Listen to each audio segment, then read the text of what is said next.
देशांतर और अक्षांश रेखाओं की बात करें, अगर बिहार के देशांतर और अक्षांश रेखाओं की बात करें तो सबसे पहले हम अपने तमाम साथियों को बता देते हैं कि अक्षांश रेखा क्या होता है और देशांतर रेखा क्या होता है। तो यहां आप देख सकते हैं उसको कि सबसे पहले हमारा यहां ये है हमारी पृथ्वी, ये है हमारी पृथ्वी, देख सकते हैं ये पृथ्वी, गोल पृथ्वी है और इस गोल पृथ्वी पर वह रेखा, वह काल्पनिक रेखा जो पश्चिम से पूर्व, वो जो रेखा, काल्पनिक रेखा, इमेजिनरी लाइन जो पश्चिम से पूर्व दौड़ती है या खींची जाती है या पढ़ी जाती है, इस रेखा को हम लोग क्या कहते हैं? इस रेखा को हम लोग अक्षांश रेखा कहते हैं साथियों। इस रेखा को अक्षांश रेखा कहते हैं, याद रखना है, अक्षांश।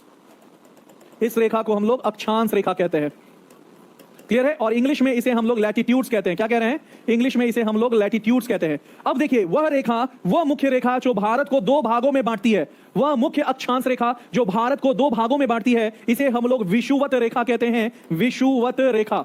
अब यहां ये बेसिक चीज है, ये तो सभी लोगों को पता है, लेकिन जो चीजें कंफ्यूजिंग होती है उसको बता देते हैं कि ये जो रेखा है, इसके उत्तर के भाग को उत्तरी गोलार्ध कहते हैं, याद रखना है, उत्तरी गोलार्ध कहते हैं, उत्तरी गोलार्ध, और नीचे वाले भाग को दक्षिण गोलार्ध कहते हैं, दक्षिण गोलार्ध कहते हैं, ठीक है ना। तो विषुवत रेखा दो भागों में पृथ्वी को बांटती है, उत्तरी गोलार्ध और दक्षिणी गोलार्ध। अब 0 डिग्री विषुवत रेखा है। कौन सा डिग्री विषुवत रेखा है?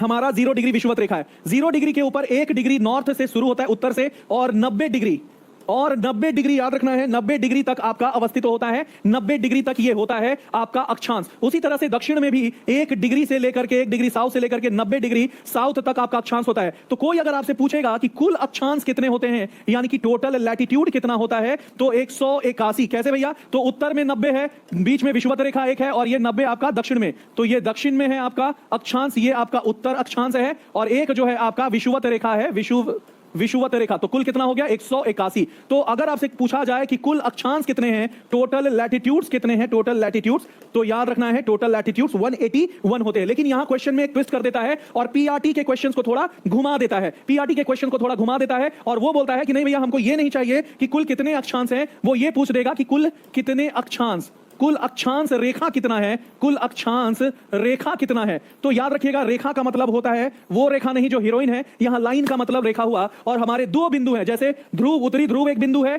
दक्षिणी ध्रुव एक बिंदु है, तो ये दो बिंदुओं को अगर हम हटा देते हैं तो कुल कितने रेखाएं हैं? 179 रेखाएं हैं, ठीक है ना।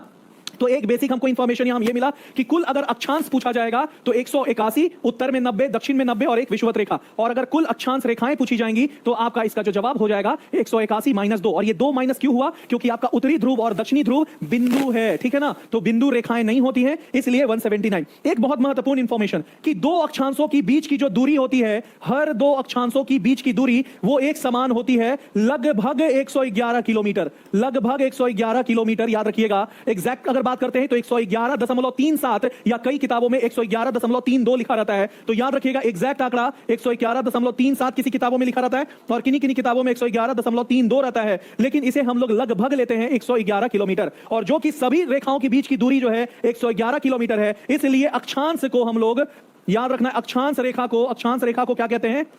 Parallel lines. अक्षांश रेखा को पैरेलल लाइंस यानी कि समानांतर रेखा कहते हैं, समानांतर रेखा कहते हैं। अब यहां याद रखिएगा, विषुवत के ऊपर जितने भी अक्षांश है उत्तर है, विषुवत के नीचे जितने भी अक्षांश है दक्षिण है। अब आते हैं देशांतर रेखा पर। अब किस पर आएंगे? तो अब आएंगे हम लोग देशांतर रेखा पर। तो ध्यान दीजिएगा, तो फिर से एक पृथ्वी पहले बना लेते हैं।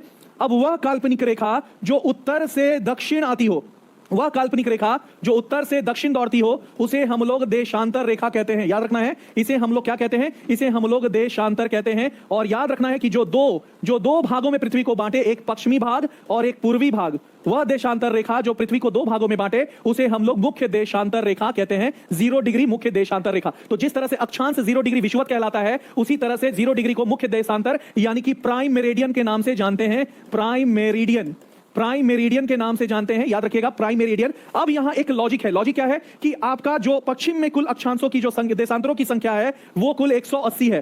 तो पश्चिम में, पृथ्वी के पश्चिमी भाग में कुल देशांतर रेखाओं की जो संख्या है, याद रखना है, संख्या वो कितनी है साथियों? तो 180 है पश्चिम में। और वही अगर हम पूर्व की बात करते हैं तो पूर्व में भी कुल देशांतरों की संख्या कितनी है? तो कुल देशांतरों की संख्या साथियों आपकी पूर्व में भी याद रखना है, पूर्व में भी देशांतरों की संख्या कितनी है? देशांतरों की संख्या, तो याद रखना, देशांतर का मतलब यहां क्या होता है? लॉन्गिट्यूड्स। देशांतर को यहां हम लोग लॉन्गिट्यूड्स कह रहे हैं, या इसे इंग्लिश में मेरिडियंस भी कहते हैं, याद रखिएगा।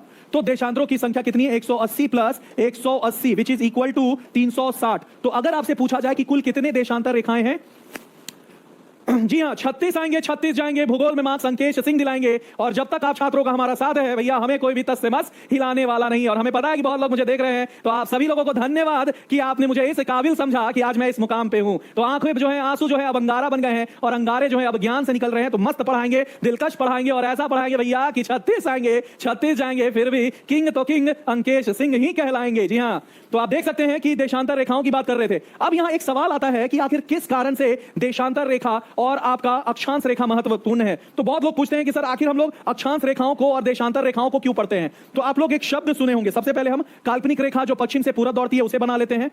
तो ये आपका अक्षांश रेखा है, जिसे हम लोग समानांतर रेखा या संपूर्ण चक्र भी कहते हैं। क्लियर है। और ये आपकी क्या हो जाएगी, ये हो जाएगी आपकी देशांतर रेखा। अब जब देशांतर रेखाओं को हम देख रहे हैं, ये जिस तरह से दौड़ रहे हैं, आखिर इसका इस्तेमाल क्या है। तो इसका इस्तेमाल, ये जो बॉक्स बन रहा है, ये है आपका लोकेशन फाइंड आउट करने के लिए। इन दो रेखाओं की हम लोग पढ़ाई करते हैं। यानी कि किसी भी क्षेत्र की अगर अवस्थिति अगर हमें पहचाननी हो, जाननी हो,